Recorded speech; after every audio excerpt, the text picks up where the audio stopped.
Bien, bonjour à tous. Donc, on va tout de suite enchaîner donc, avec une session qui est passionnante, donc, qui est une session sur la télésurveillance de l'insuffisance cardiaque, avec bientôt donc, le passage en droit commun. Donc, j'ai le plaisir de modérer cette session avec mon ami Alain Dipi. C'est vrai que pour nous, la télésurveillance, c'est quelque chose dans nos hôpitaux qu'on a mis en place depuis maintenant plusieurs années, depuis le début de l'expérimentation du programme ETAP, que ça a transformé la prise en charge de nos patients, parce que globalement, on n'avait pas le temps de voir les patients régulièrement en consultation. On a des délais de consultation qui sont quelquefois de plus de 3 mois, voire 1 an dans certains territoires de nos hôpitaux. Et c'est vrai que ces nouveaux métiers d'infirmière, la mise en place de la télésurveillance des patients a pour nous été une optimisation de la prise en charge des patients avec des enquêtes de satisfaction pour les patients qui sont très contents d'avoir l'infirmière au téléphone.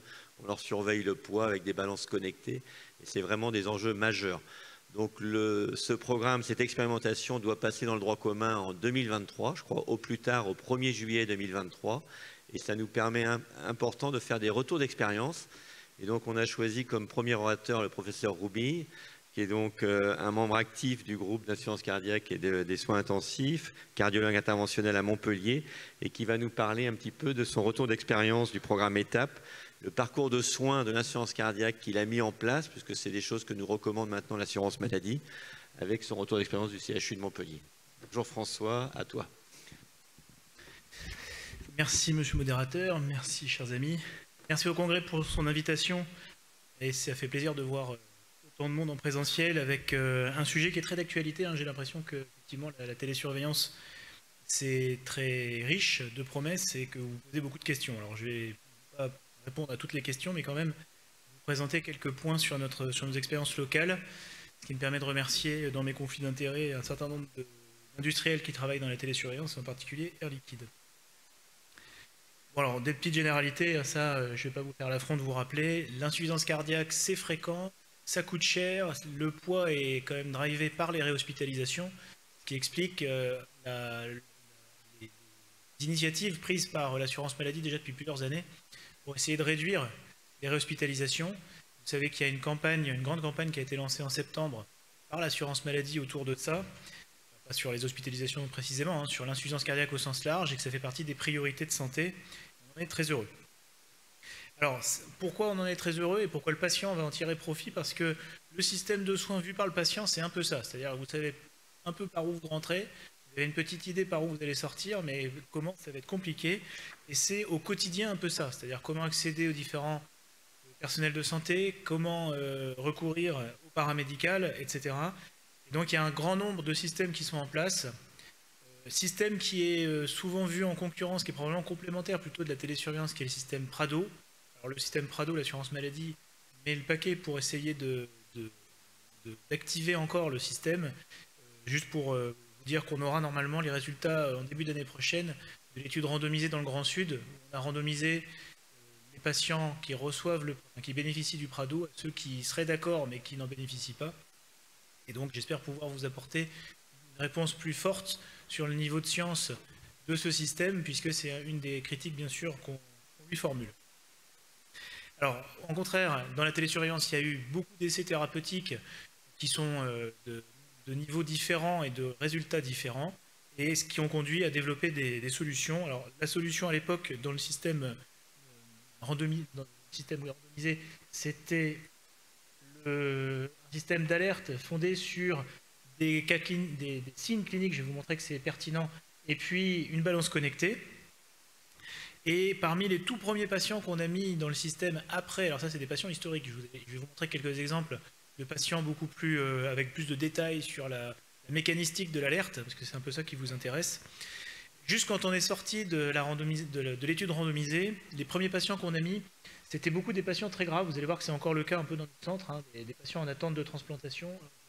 Qui est faiblard, c'est pas grave, je vais vous montrer la flèche là. C'était très intéressant avec des utilisations, vous verrez pour ceux qui le font déjà ou pour ceux qui vont s'y mettre.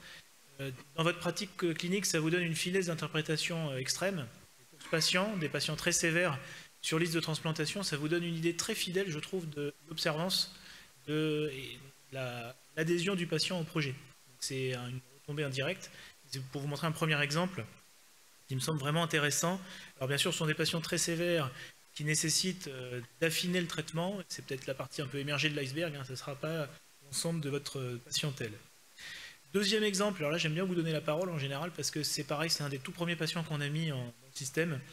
Et donc on le met, et puis bon, on n'est pas encore bien rodé au système, on n'arrive pas à éviter l'hospitalisation. On le met en place, on a juste le temps de le mettre en place, il est hospitalisé. Et puis à la sortie d'hospitalisation, vous voyez, il a une chute de poids qui est spectaculaire. Donc vous avez en bas les symptômes. Alors chez ce prestataire, vous avez 8 symptômes différents qui sont relevés. On peut les regarder parce que je vais vous montrer un peu dans le détail après. La dyspnée, alors évidemment, c'est pas comme ça que c'est présenté aux patients, hein, c'est ce que vous êtes plus essoufflé, etc.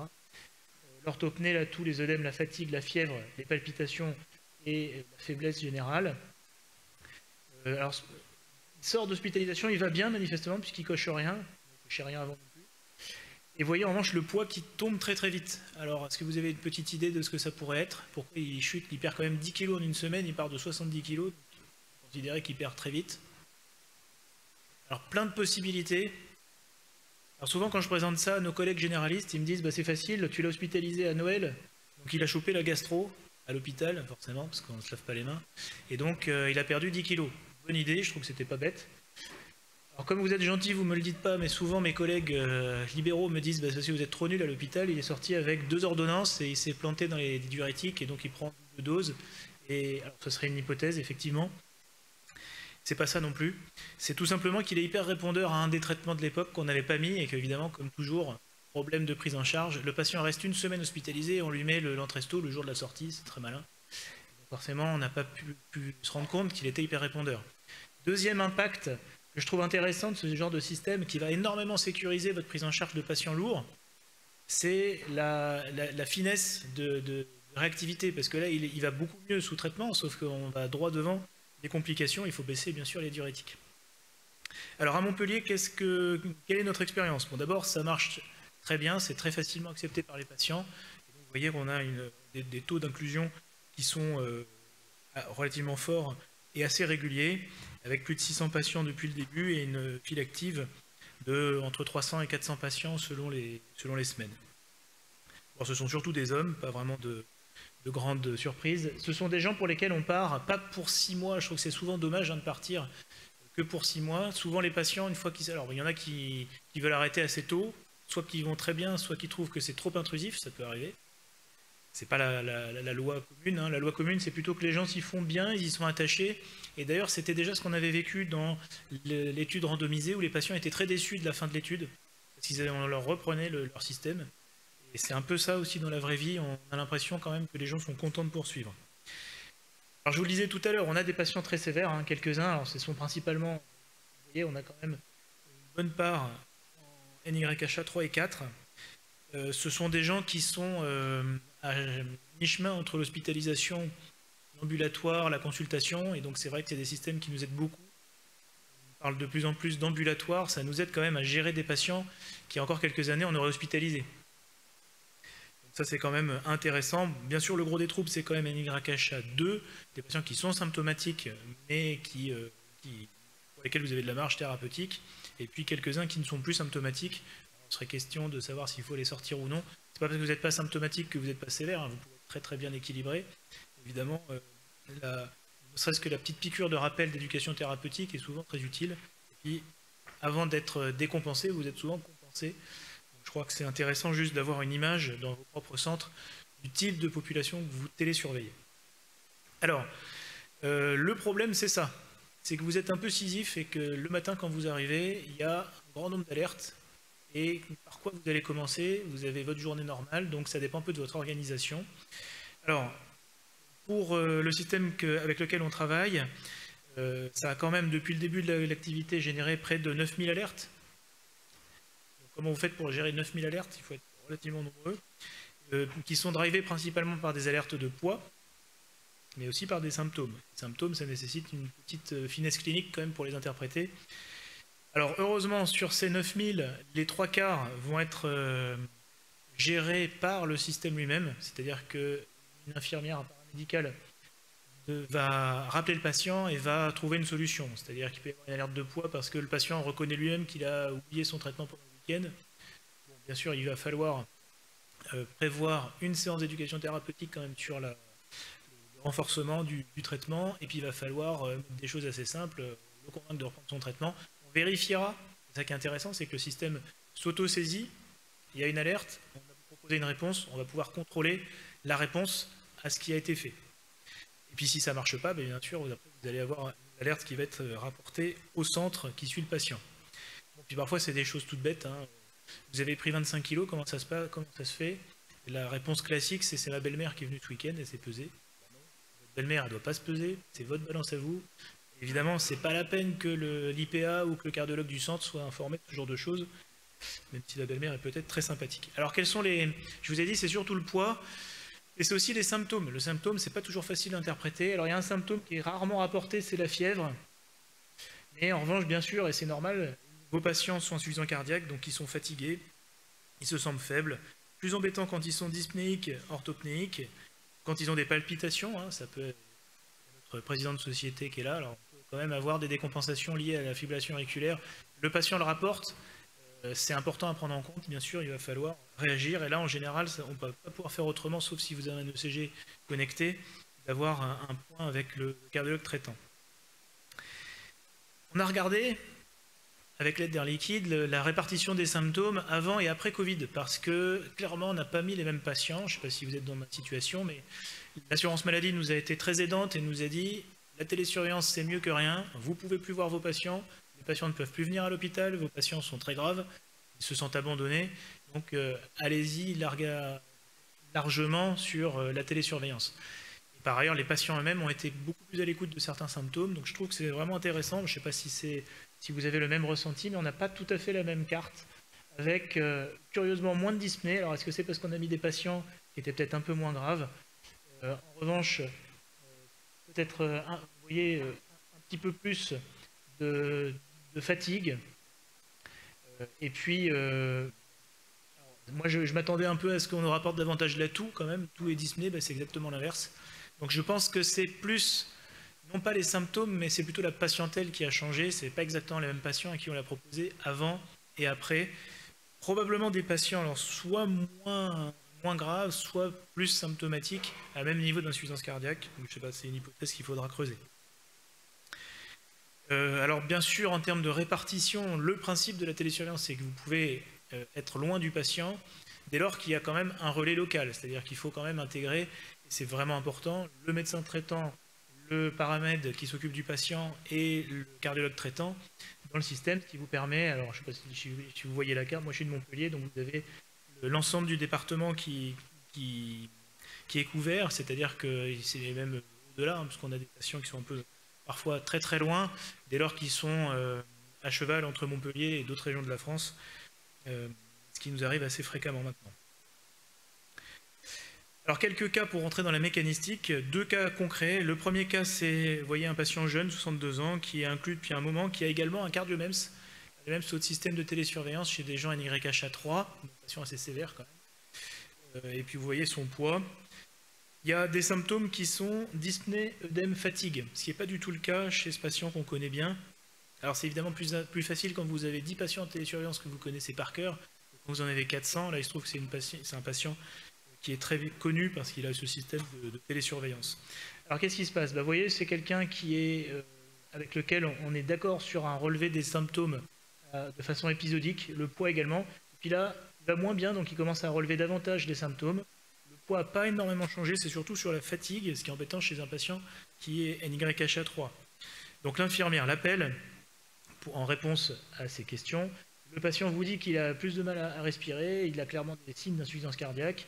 Donc forcément, assez logiquement, l'infirmière balance, je viens de le dire, l'alerte sur le centre, et puis est d'autant plus inquiet qu'on n'a pas réussi à revoir le patient. Un de mes collègues, que je remercie parce qu'il est en charge maintenant chez moi de la télésurveillance, vérifie que c'est bien concordant avec les pressions sur le cardiomems, et donc on a eu une concordance entre les symptômes de poids, les symptômes, pardon, la clinique sans modification du poids, les pressions par le cardiomems, donc probablement le poids serait un peu décalé si on n'était pas intervenu. Bien sûr, on est intervenu, on a modifié un peu le traitement. Deuxième cas concret, c'est un patient un petit peu plus âgé, 72 ans, notre médiane d'âge est plutôt à 75, hein, c'est normal dans la patientèle, mais c'est un peu plus jeune pour la télésurveillance, c'est normal aussi. Alors cette fois, l'alerte, c'est une alerte assez classique de poids et non pas de symptômes. prise de poids en quelques jours. Alors je vous rappelle que selon les systèmes de surveillance que vous avez, vous pouvez paramétrer et pour un patient donné, changer souvent les paramètres d'alerte, de poids ou sur la période par exemple que vous acceptez. Alors comme vous le voyez, il y a une net décrochage avant l'intervention, donc on est heureux de voir aussi l'efficacité de vos traitements. Vos traitements sont efficaces très vite, en quelques jours. Donc pareil, vous l'avez, alors c'est une capture d'écran, hein, c'est la vraie vie.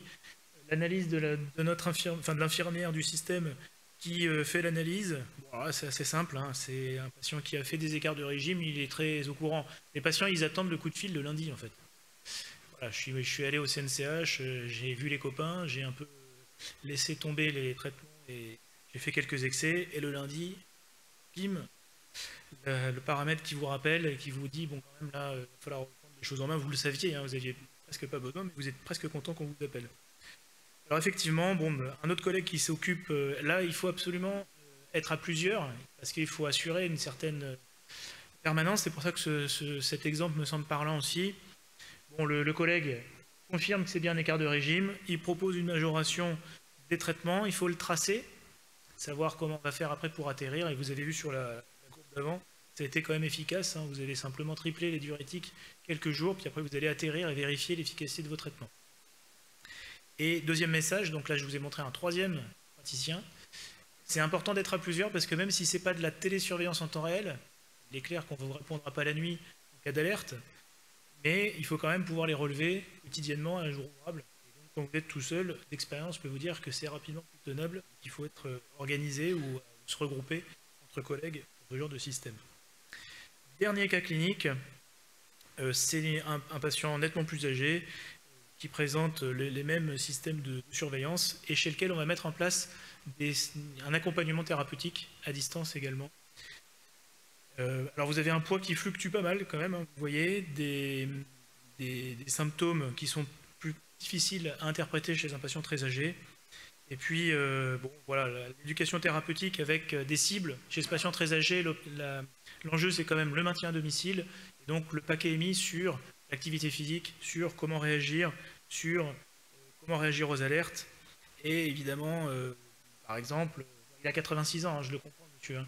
Il s'est fait plusieurs restaurants dans la semaine, c'est mieux que de rien manger. Mais évidemment, c'est un petit peu difficile quand on est insuffisant cardiaque. Voilà, à travers ces quelques exemples historiques, tout d'abord, et puis des exemples concrets, ce que j'espère vous avoir illustré, c'est que c'est un vrai plus au quotidien. En revanche, clairement, ça nécessite une organisation. Vous ne pouvez pas mettre en place le système et puis roule. Il faut quand même que vous sachiez comment réagir et comment faire peser la charge sur les différents membres de l'équipe. C'est réellement un vrai outil également. Alors, je vous ai parlé de thérapeutique, mais c'est un vrai outil éducatif. Bien sûr, il y a l'éducation thérapeutique, mais c'est une éducation thérapeutique que de voir son poids. C'est pas simplement je me pèse, je suis à 78 habituellement. Aujourd'hui, je suis à 79, j'en tire aucune conclusion. Voir que vous êtes passé de 78 à 80 parce que vous avez fait un écart de régime, c'est quand même intéressant. Et les patients, ils sont quand même très sensibles. Parce que vous avez un feedback, vous avez un retour sur ce que vous avez fait. Clairement, on peut aller plus loin. Je pense que c'est un outil qui est encore très largement sous-utilisé. Alors, je vous l'ai dit, par exemple, dans l'évaluation de l'observance. Et ça, franchement, jusqu'à présent, ça n'a jamais loupé. C'est-à-dire qu'en équipe multidisciplinaire, on dit ce patient-là, attention, le système de télésurveillance, il ne le fait pas très bien, il n'adhère pas très bien. Attention sur l'observance quand il sera greffé. Et ça n'a jamais raté, on n'a jamais été déçu.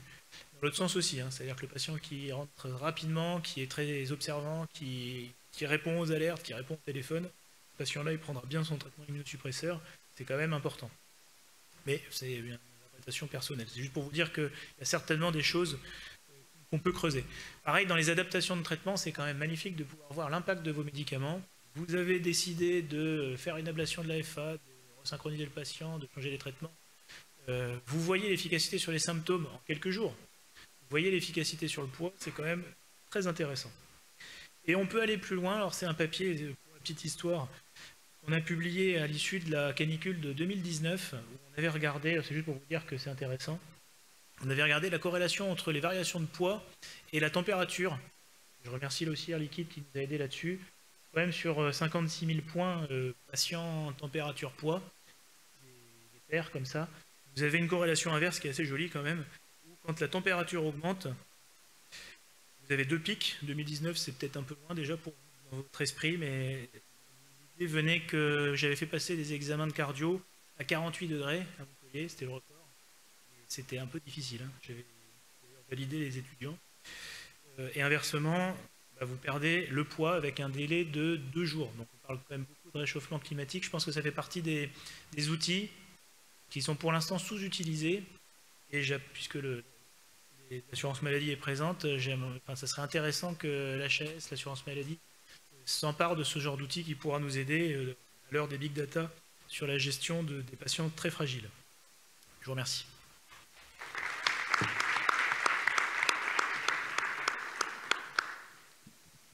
Merci François. Alors, est-ce qu'il y a des questions dans la salle? Jean-Louis, est-ce qu'on peut lui donner un micro? Allez-y, au fond à gauche. C'est vrai que je pense que la télésurveillance, maintenant, c'est devenu notre quotidien. C'est vraiment un outil intéressant. La solution Chronic Care, en plus, c'est un outil qui allie de l'humain et du digital. Donc, c'est vrai que 80% des alertes sont gérées, en fait, en amont.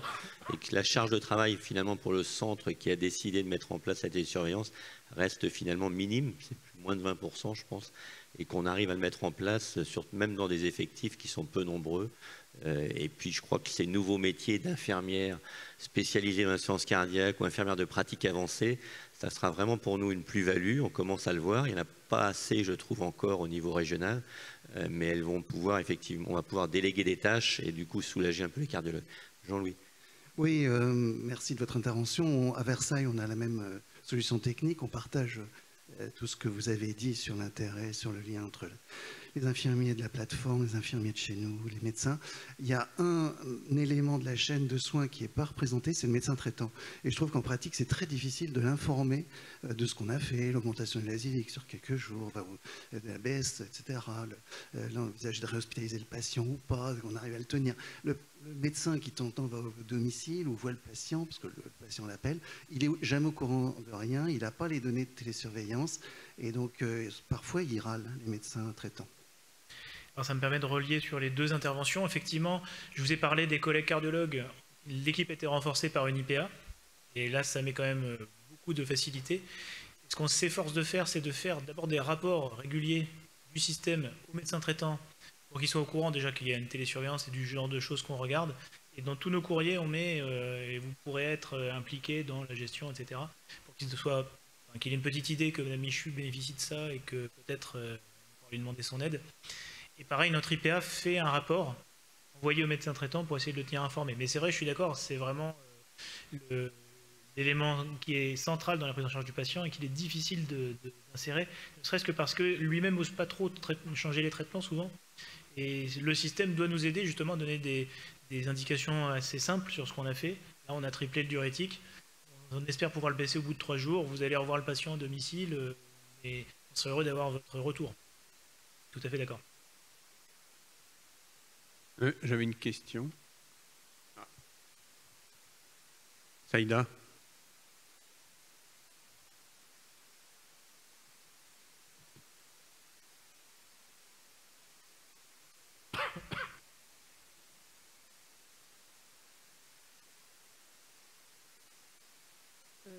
Merci beaucoup de prendre ma question. Je voulais savoir s'il y avait un référentiel, si on connaissait le nombre d'infirmières par patient télésurveillé, et est-ce qu'il y a nécessité d'un temps médical?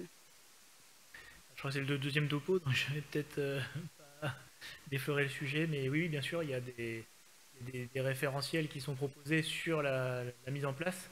La question est plus sur le plan local, c'est ça? C'est-à-dire comment c'est mis nous?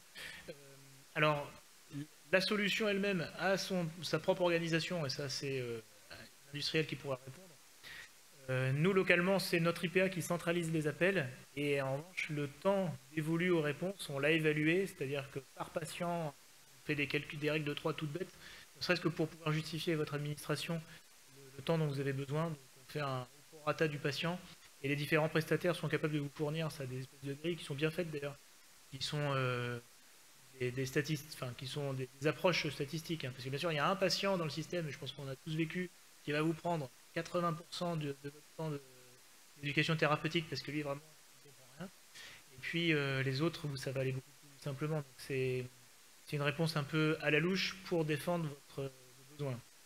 Dans votre centre, vous avez combien d'IPA? Alors, nous, malheureusement, on n'a qu'une IPA et on roule à 3 médecins pour répondre aux alertes, en sachant qu'il y en a un qui a du temps dévolu pour ça. Et on espère bien avoir 2 IPA parce que, comme vous le dites, vous le supposez dans votre question, je suppose, une, c'est pas suffisant pour assurer le roulement et la permanence. Surtout quand vous faites l'éducation thérapeutique, ce qui va être une des questions du deuxième topo. J'avais une question. En pratique, au niveau de la taille de votre établissement, ou CHU ou grands hôpitaux généraux, où il y a un service d'urgence, est-ce que vous avez constaté ou pu déjà avoir une évaluation possible avec vos collègues urgentistes sur la diminution ou non des accès directs pour des urgences insuffisance cardiaque aiguë, du fait que vous avez maintenant la télésurveillance et qu'on sait que la télésurveillance, ça permet de prévenir les hospitalisations. Est-ce qu'il y a une évaluation possible ou vous trouvez que c'est une goutte d'eau finalement par rapport à la file active des gens qui se présentent aux urgences? Alors c'est pas une goutte d'eau parce que je vous ai dit on a une file active d'entre 300 et 400 et on a 1000 passages par an pour insuffisance cardiaque. Le rapport est pas du tout anodin. Alors on a une organisation qui est très proche de celle de Toulouse. Nos amis toulousains ont publié justement leur expérience où ils montrent une diminution significative des hospitalisations. On n'a pas encore fait l'analyse nous localement, mais c'est quand même une impression qu'on a. Et pour aller plus loin, je dirais que c'est même sans doute un outil qu'on pourrait déclencher dès les urgences en fait. À l'heure de l'ambulatoire, si vous êtes bien organisé, on pourrait avoir le fantasme que le patient va pas trop mal. Il a répondu à la cure de diurétique. Vous savez que vous l'exposez quand même quand il rentre dans nos services. Hein. Peut-être pas dans le tien, mais dans le mien, il est exposé, c'est sûr. Il est perfusé et on va lui faire de la iatrogénie, on va lui faire des trucs qui ne servent peut-être pas à grand-chose. Avant qu'il revoie le cardiologue, il va se passer un certain temps. Donc si on peut le gérer en ambulatoire, ça ne veut pas dire qu'il ne faudra pas lui refaire la courbe, qu'il ne faudra pas refaire le point. Mais si on peut le gérer en ambulatoire grâce à ce genre de système et le faire partir des urgences armées, je pense que ça serait l'étape d'après. Je pense aussi que c'est une nouvelle organisation qui est très intéressante. Je pense, est-ce qu'il y a d'autres questions concernant l'expérience du CHU de Montpellier? Sinon, on va passer sur un versant plus législatif, en sachant que c'est intéressant pour nous d'avoir l'avis de la Haute Autorité de Santé, l'HAS, qui est une autorité indépendante, il faut bien le savoir, ce n'est pas directement l'État. C'est donc une évaluation purement en fait, scientifique et médicale, et on va en présentation de M. Hubert Galmiche, qui est chef de service de l'évaluation des dispositifs au niveau de la direction de l'évaluation de l'HAS, et qui va nous présenter le point de vue de l'HAS actuellement sur l'évolution des référentiels qui nous servent souvent quand une pathologie a déjà beaucoup de maturité. Or, finalement, la télésurveillance, si on considère ça comme un élément de traitement, on n'est pas tout à fait complètement sécurisé sur les référentiels. Merci, monsieur. Je vous en prie, merci. Merci pour cette invitation. J'espère que je vais essayer de clarifier les choses, mais déjà, la première présentation a permis, je pense, de donner un aspect très pratique. Et ce sur quoi on est parti pour construire le référentiel, je trouve, de ce que j'ai entendu, n'aboutit pas à une si grande différence, donc vous ne devriez pas être surpris dans ce que je vais vous exposer. Donc, tout d'abord, je vais vous faire peut-être un petit rappel de ce que fait la HAS et ce qu'est la HAS, parce que tout le monde n'est pas forcément complètement au courant et bien au fait de ce qu'on réalise. On va discuter donc après du référentiel sur la télésurveillance qui a été produit en début d'année 2022. Et puis je vous parlerai un petit peu de la suite puisque l'actualité est un peu brûlante en ce moment et on attend les textes qui devraient sortir vraiment au mois de décembre pour organiser de façon plus précise la façon dont ça va se passer pour la suite. Alors tout d'abord, la HAS, on a 3 missions clés. C'est une autorité publique indépendante et la raison de ma présence ici, c'est la première, celle qui est encadrée, puisque on fait l'évaluation des médicaments, des produits de santé, des dispositifs médicaux en vue d'un accès aux patients, d'accès au remboursement. On ne parlera pas beaucoup des autres missions qui sont recommandées, les bonnes pratiques et faire des recommandations de nature vaccinale, vous connaissez maintenant très bien avec le Covid, par exemple, ni l'amélioration de la mesure de la qualité des établissements de santé, mais c'est les 2 autres piliers des missions qui nous animent, tout ça dans le but d'un développement de la qualité dans le champ sanitaire, social et médico-social.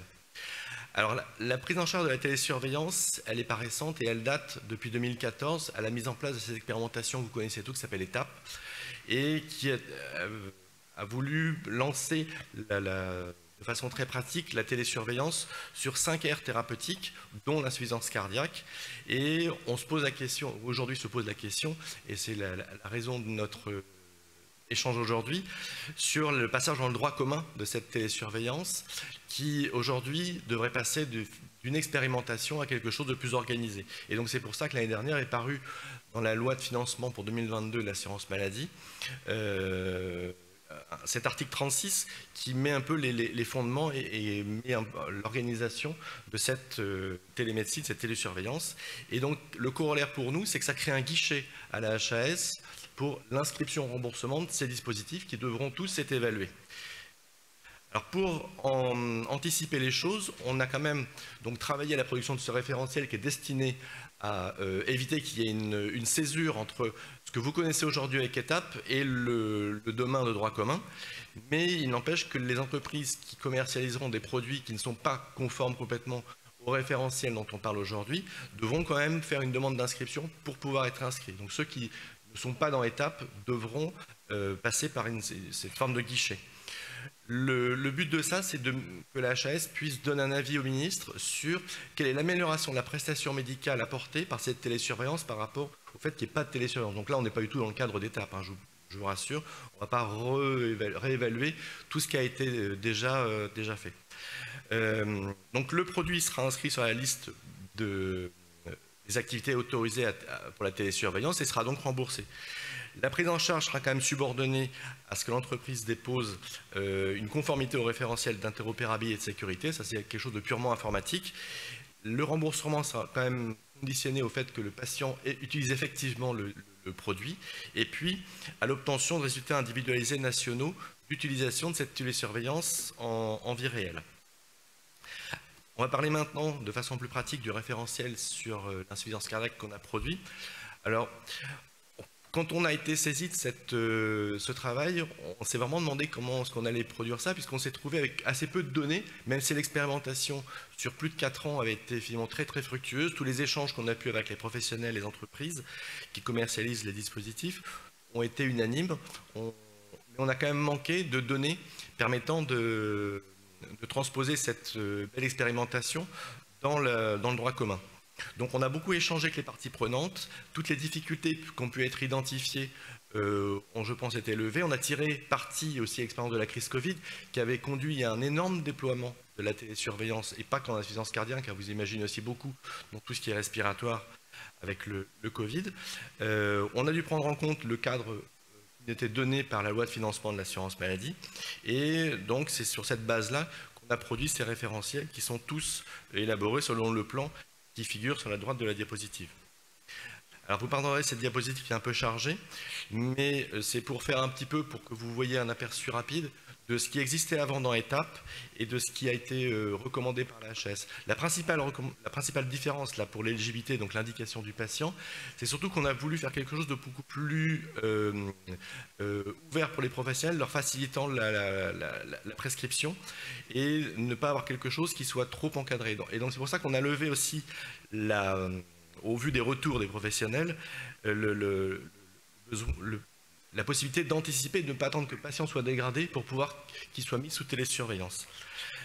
Bien sûr, il y a des critères d'exclusion qui ont été repris, mais qui, encore une fois, ont été beaucoup plus laissés à la main du professionnel pour l'aider et le guider, mais c'est quand même plus le professionnel qui sera libre de son choix. Bien sûr, le patient qui refuse la transmission de données ou qui refuse l'utilisation, qui ne peut pas utiliser ces produits-là, ne pourra pas être télésurveillé. On l'a déjà vu dans l'explication, le topo d'avant, les conditions de prescription finalement sont assez précises et donc ça part avant tout d'une décision partagée. Il faut que le patient soit informé, qu'il ait donné son accord, son consentement à la télésurveillance et au partage des données. Et ensuite, la prescription médicale peut être réalisée à partir du moment où le spécialiste qui est le produit est un spécialiste en pathologie cardiovasculaire ou un généraliste qui est avec un DU en insuffisance cardiaque, ou un gériatre est aussi ouverte à la possibilité pour des gériatres en lien avec le médecin télésurveillant. Et la durée maximum de télésurveillance qui est recommandée est de 6 mois au minimum avec des réévaluations. On aura à ce moment-là la fourniture du dispositif de la solution de télésurveillance, et la télésurveillance, l'assurance médicale peut vraiment commencer au bénéfice du patient, avec donc l'analyse des données transmises et puis toutes les actions nécessaires dont on a déjà parlé tout à l'heure. Là encore, on a essayé un peu de clarifier et d'orienter les choses. Ce qui est important, on l'a vu, c'est la transmission du poids. Donc on a essayé de recommander autant que possible que la transmission du poids soit faite de façon automatique. Alors tous les appareils aujourd'hui ne le permettent pas, donc c'est pour ça qu'on a pu uniquement produire des recommandations en ce sens. Et de même pour les symptômes, il faut essayer de faciliter la vie des patients et la vie aussi des professionnels dans le recueil, dans l'analyse des choses. Donc on a essayé de donner un canevas un peu général, mais sans trop formater, sans trop cadenasser les choses, pour donner un peu d'aisance et de fluidité.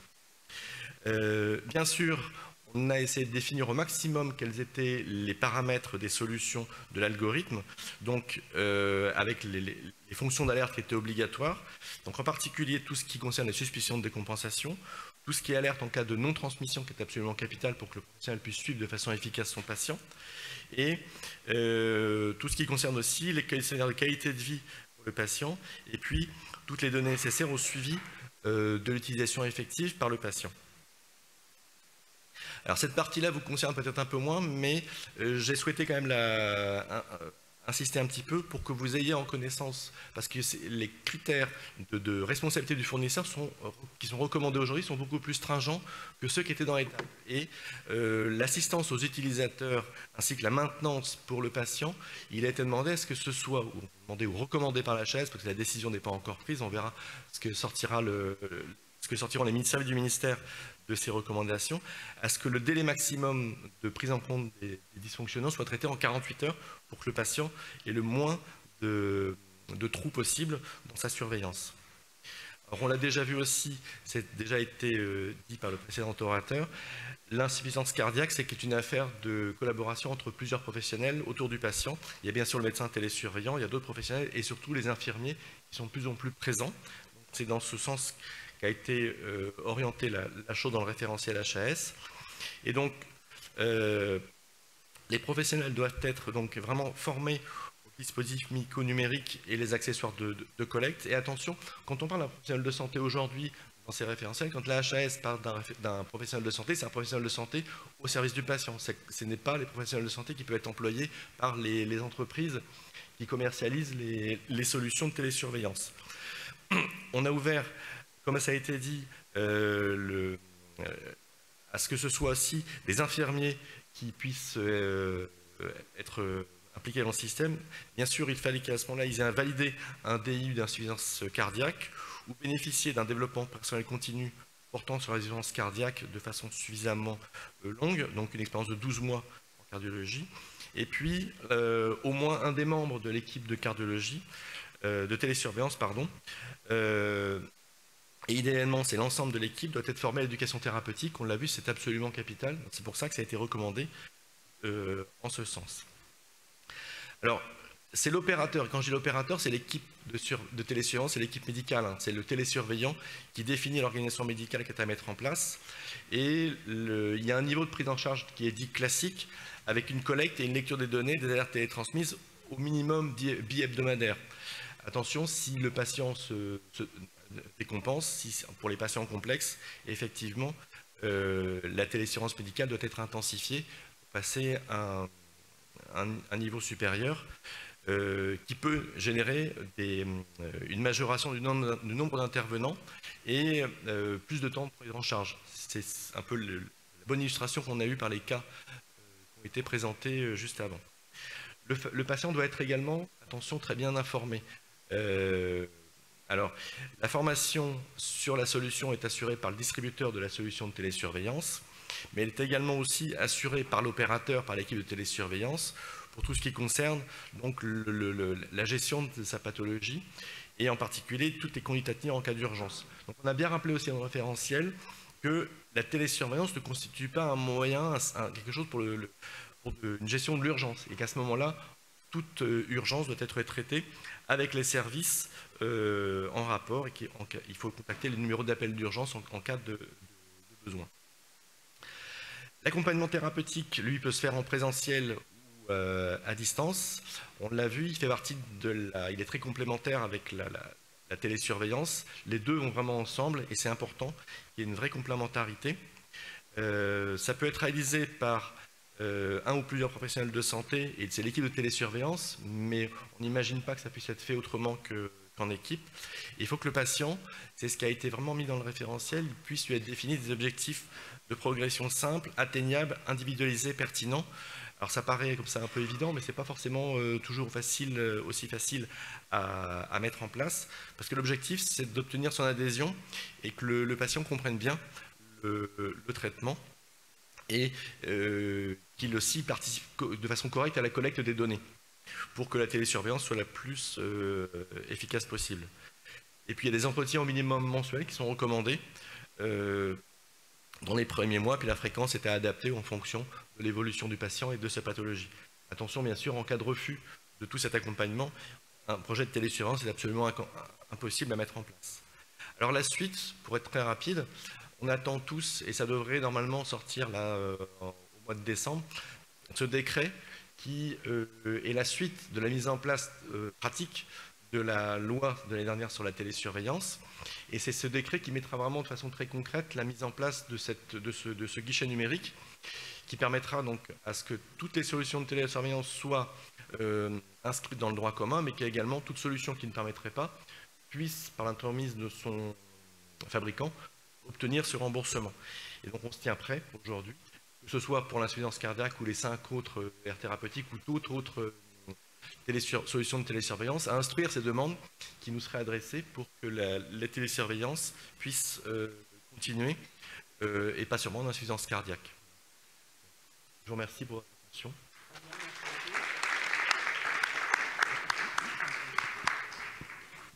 Merci beaucoup. Je vais vous quitter 2 minutes avant la fin. J'ai juste une petite question. C'est vrai que pour les centres qui ont démarré le programme étape, et donc il y a un grand nombre de centres au niveau de nos hôpitaux, on va dire non universitaires, on ne pourrait plus fonctionner sans cette télésurveillance. Donc on attend ce passage dans le droit commun, on attend quand même les discussions financières pour effectivement les forfaits qui, avec des directeurs intelligents, nous permet de recruter des postes en fait, pour effectivement, avec des infirmières qu'on a formées pour gérer, on va dire, la prise en charge de nos malades, l'éducation thérapeutique, et bientôt maintenant des consultations, même infirmières, par délégation de tâches, et la télésurveillance, et que c'est vrai qu'on ne pourra pas s'en passer, et que j'espère que le modèle économique sera viable dans le passage en droit commun. Voilà. Est-ce qu'il y a des... On peut allumer dans la salle, s'il vous plaît, pour voir l'assistance. Merci. Est-ce qu'il y a des questions concernant justement le côté autorité de santé dans les services ou pour les équipes médicales que vous auriez posé à M. Calmiche? Alors, moi, j'ai une question. En fait, à quel moment vous serez en mesure finalement de nous produire un référentiel ou des référentiels après le passage en droit commun qui finalement nous aide, nous, après, dans notre pratique? Quand on aura pratiquement, la télésurveillance sera reconnue comme une thérapeutique pérenne, et même en développement avec des évolutions possibles, bien sûr.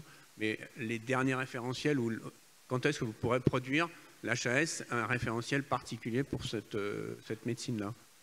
Alors, dans, je dirais, 4 ou 5 ans, on devrait être capable, sur la base des données qui auront pu être recueillies là dans le cadre de la transition et le passage en droit commun, si les données recueillies permettent, sur la base de ces données de vraie vie,